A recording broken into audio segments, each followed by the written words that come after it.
ಬಾ ಅಣ್ಣ ಮನೆಗೆ. ಗೌರಿ ಹಬ್ಬಕ್ಕೆ ಬರಬೇಕಾ?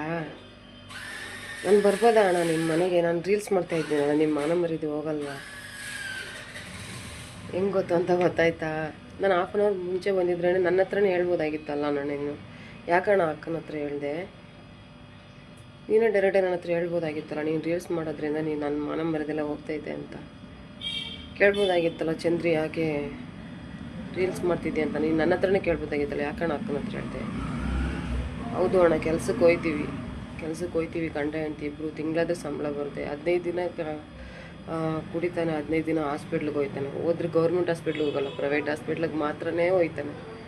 ಅವನಿಗೆ ಸರಿ ಹೋಗ್ತಾನೆ. ನಾನು ಸಂಪಾದನೆ ಮಾಡೋ ದುಡ್ಡು ಮನೆ ಬಾಡಿಗೆ, ಅಂಗಡಿಗೆ, ಮನೆ ಖರ್ಚು, ಹುಡುಗರು ಓದೋಕ್ಕೆ ಎಲ್ಲ ಸರಿ ಹೋಯ್ತದೆ. ಇನ್ನೇನಣ್ಣ ಮಾಡಲಿ ನನ್ನ ಖರ್ಚಿಗೆ? ಬೆಂಗಳೂರಲ್ಲಿ ಯಾರ ಹತ್ರನೂ ಹೋಗಿ 1 ರೂಪಾಯಿ ಕೇಳೋಕ್ಕಾಗಲ್ಲ.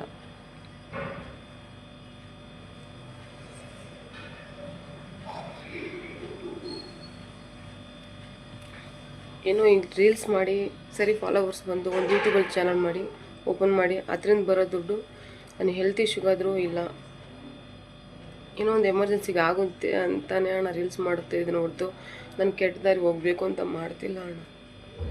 ನೋಡ್ದೆ ನನ್ನ ಹಿಂದೆ ಎಷ್ಟು ಜನ ಇದ್ದರು, ಇವಾಗ ಯಾರೂ ಇಲ್ಲ. ಯಾಕೆ ಹೇಳು? ಮುಂದೆ ಒಂದು ಮಾತಾಡಿ ಹಿಂದೆ ಒಂದು ಮಾತಾಡ್ತಾರೆ. ಅದಕ್ಕೆ ಯಾರ ಹತ್ರನೂ ಮಾತಾಡೋಕ್ಕೆ ಹೋಗೋದೇ ಇಲ್ಲ, ಏನೂ ಇಲ್ಲ. ಎಷ್ಟು ದಿನ ಅಣ್ಣ ನೋವಿದ್ರು ನೋವಿಲ್ದಿರೋಂಗೆ ಮುಖವಾಡ ಹಾಕ್ಕೊಂಡು ನಗು ಮುಕ್ತಲೇ ಒಳಗಡೆ ನೋವು ಇಟ್ಕೊಂಡು ಹೊರಗಡೆ ನಗು ಮುಕ್ತಲೆ ಓಡಾಡೋಕ್ಕಾಗಲ್ಲ ಅಣ್ಣ. 2ನೇ ಅಣ್ಣ ಹೊಡೆದ ನಿನ್ನ ಹತ್ರ ಬಂದು ಹೇಳ್ಬೋದು, 3ನೇ ಅಣ್ಣ ಹೊಡೆದ ನಿನ್ನ ಹತ್ರ ಬಂದು ನೀನೇ ಈ ಥರ ಹಿಂದ್ಗಡೆ ನನ್ನ ಮಾತಲ್ಲಿ ಹೊಡೆದ್ರೆ ಯಾರ ಹತ್ರ ಹೇಳೋಣ?